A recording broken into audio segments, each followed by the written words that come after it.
Assalamualaikum warahmatullahi wabarakatuh. Salam sejahtera untuk kita semua. Apa kabarnya rekan-rekan mahasiswa, mahasiswi Universitas Dian Nusantara? Kita berjumpa kembali di mata kuliah Manajemen Perubahan di pertemuan yang ketiga. Tidak terasa kita sudah memasuki pertemuan yang ketiga. Mudah-mudahan Allah Subhanahu wa taala Tuhan Yang Maha Esa memberikan kita keberkahan kesehatan sehingga kita bisa menyelesaikan mata kuliah ini dengan sukses dan lancar.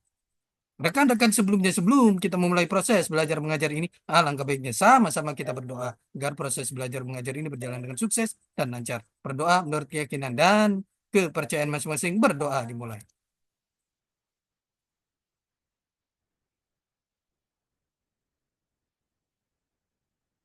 Selesai. Rekan-rekan semuanya di pertemuan yang ketiga ini, kita akan membahas materi mengenai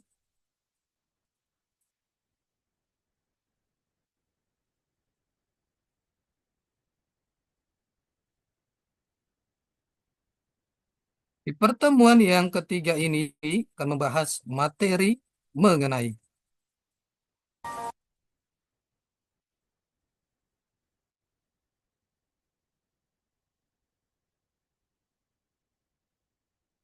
konsep dan teori-teori perubahan. Ini adalah materi yang sangat menarik sekali. Konsep-konsep dan teori-teori perubahan di pertemuan yang ketiga ini.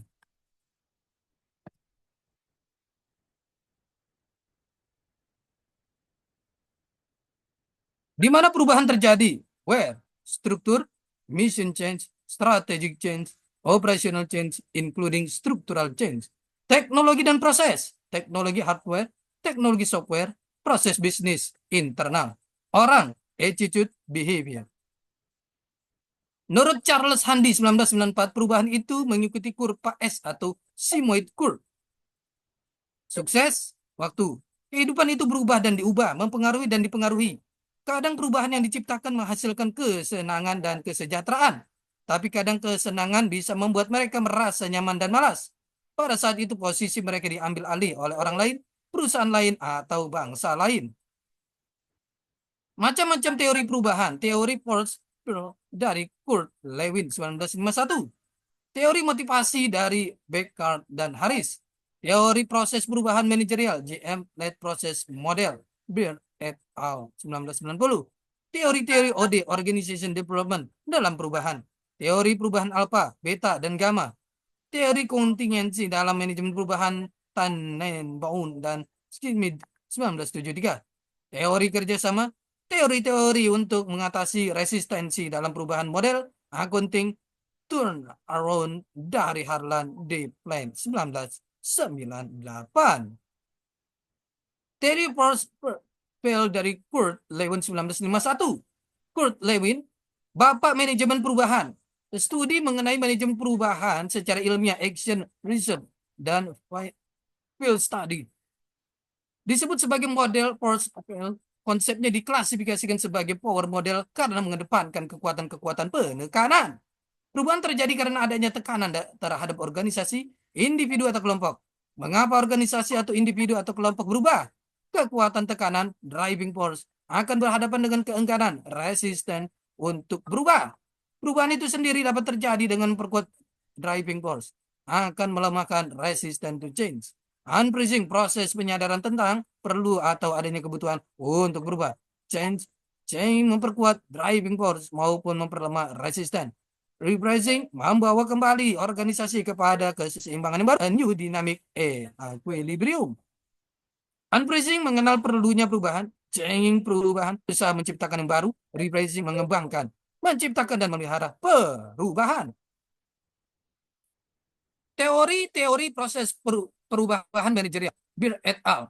Satu, memobilisasi energi para stakeholder untuk mendukung perubahan. Dua, mengembangkan visi dan strategi untuk mengelola dan menghasilkan daya saing yang positif. Tiga, mengupayakan konsensus terhadap visi baru memperluas revitalisasi pada seluruh departemen pada organisasi. Dan kelima, mengkonsolidasi perubahan melalui kebijakan-kebijakan strategi yang diformaliskan, struktur sistem, memantau terus kegiatan. Teori-teori OD Organization Development. A. Pendekatan manusia, proses. Proses organisasi, komunikasi, pengambilan keputusan, pemecahan masalah. B. Pendekatan teknologi, struktur organisasi, job design, technical method, design organization. Teori perubahan alfa, beta, gamma, Golembowski et al. 1976. Pendekatan OD berupa team building, berupa kepercayaan dan komitmen. Perubahan alfa, perubahan kepercayaan terjadi antara suatu dimensi waktu yang stabil sebelum dan sesudah tim building dilakukan. Perubahan beta, perubahan yang terjadi dengan cara menilai kepercayaan, trust. Perubahan gamma, perubahan yang terjadi karena manusia atau kelompok melihat adanya faktor atau variabel lain yang lebih penting. Teori kontingensi Tannenbaum dan Schmidt 1973. Autokratik kontrol manajemen, partisipatif kebebasan bawahan.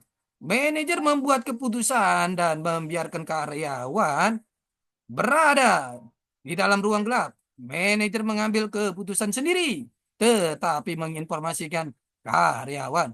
Manajer memutuskan setelah melakukan konsultasi dan menginformasikannya. Manajer melakukan persetujuan melalui diskusi dan manajer mendelegasikan keputusan. Teori perubahan alfa, beta, gamma merupakan perkembangan dari teori OD dianjurkan oleh Golembowski, Billingsley, dan Yeager 1976. Salah satu bentuk intervensi yang dilakukan dalam OD adalah team building. Tujuannya merekatkan nilai-nilai sebuah organisasi, khususnya trust dan komitmen. Perubahan alfa, perubahan kepercayaan terjadi antara suatu dimensi waktu yang stabil sebelum dan setelah tim building dilakukan. Perubahan beta, perubahan yang terjadi dalam cara menilai kepercayaan. Perubahan gamma, perubahan yang terjadi karena manusia atau kelompok melihat adanya faktor-faktor variabel lain yang lebih penting dari sekedar diteliti. Teori kontingensi dalam manajemen perubahan Tannenbaum, Schmidt 1973. Tingkat keberhasilan pengambilan keputusan sangat ditentukan oleh sejumlah gaya yang dianut dalam mengelola perubahan. Gaya kepemimpinan autokratik sampai partisipatif.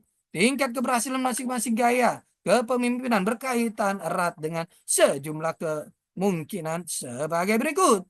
Seberapa penting diperlukan komitmen karyawan dalam pengambilan keputusan? Ada karyawan mau terlibat dalam tujuan perubahan? Apakah manajer memiliki informasi yang cukup? Kompetisi karyawan untuk mengambil keputusan? Apakah karyawan mau menuruti keputusan yang diambil? Waktu yang tersedia untuk mengambil keputusan. Memahami resistensi kebiasaan atau habit. Faktor ekonomi, job safety, keamanan, khawatir tentang ketidakpastian, persepsi yang a priori. Ini adalah resistensi individual. Memahami resistensi organisasi, di sini resistensi organisasi ada ancaman terhadap alokasi sumber daya, ancaman terhadap kekuasaan yang memiliki, ancaman barang orientasi, fokus perubahan yang terbatas, kelompok yang konservatif. 6 strategi mengatasi resistensi. Yang pertama, paksaan. Yang kedua, pendidikan dan komunikasi. Yang ketiga, partisipasi. Yang keempat, kemudahan dan dukungan. Yang kelima, negosiasi. Yang keenam, manipulasi. Ini adalah orang-orang yang berkumpul. Resisten organisasi satu, inersi struktural. Penolakan yang berstruktur, organisasi lengkap dengan tujuan organisasi aturan main, uraian tugas, disiplin, dan lain sebagainya menghasilkan stabilitas. Fokus perubahan berdampak luas. Perubahan dalam organisasi tidak mungkin terjadi hanya difokuskan pada satu bagian saja. Karena organisasi merupakan suatu sistem. Jadi olehnya, 3, inersia kelompok kerja. Walau ketika individu mau mengubah perilakunya, norma kelompok punya potensi untuk menghasilkannya. 4. Ancaman terhadap keahlian. Perubahan dalam pola organisasional bisa mengancam keahlian kelompok kerja tertentu. 5. Ancaman terhadap alokasi sumber daya. Alokasi atau kelompok-kelompok dalam organisasi yang mengendalikan sumber daya dengan jumlah relatif besar sering melihat perubahan organisasi sebagai ancaman bagi mereka. Model accounting turnaround Harlan Diploid 1988. Tidak semua corporate dapat diselamatkan atau diubah. Untuk diubah, corporate harus memiliki sejumlah syarat seperti dukungan stakeholder, masih ada cover base, masih ada core bisnis yang mampu mendatangkan cash flow, adanya tim manajemen yang solid, dan sumber pembiayaan jangka panjang. Perubahan putar haluan turnaround dilakukan perusahaan yang sedang mengalami penurunan akibat kerugian atau salah urus. Langkah turnaround dimulai dari reorganisasi, membedakan strategi perubahan menjadi transformasi korporat, turnaround dalam manajemen bisnis. Membedakan strategic turnaround dengan operating turnaround. Strategic turnaround dilakukan perubahan strategi untuk meningkatkan daya saing atau memasuki pasar baru. Operating turnaround berhubungan dengan upaya meningkatkan pendapatan, penurunan biaya, dan peningkatan harga. OPR 1980. Kegiatan operating turnaround didasarkan pada titik impas di mana perubahan dilakukan bila berada di titik impas yang memberikan keuntungan bagi perusahaan. Manusia enggan berubah. Mengapa manusia enggan berubah? Satu, tidak datang dari orang-orang tersebut. Kebanyakan sikap kita terhadap perubahan lebih ditentukan oleh apakah saya mempeloporinya atau orang lain yang mempeloporinya. John C. Maxwell. Gangguan terhadap rutinitas pada umumnya. Belajar dari kebiasaan lama, rutinitas lebih mudah daripada mengadopsi atau belajar tentang hal-hal yang baru. 3. Menimbulkan ketakutan terhadap sesuatu yang baru.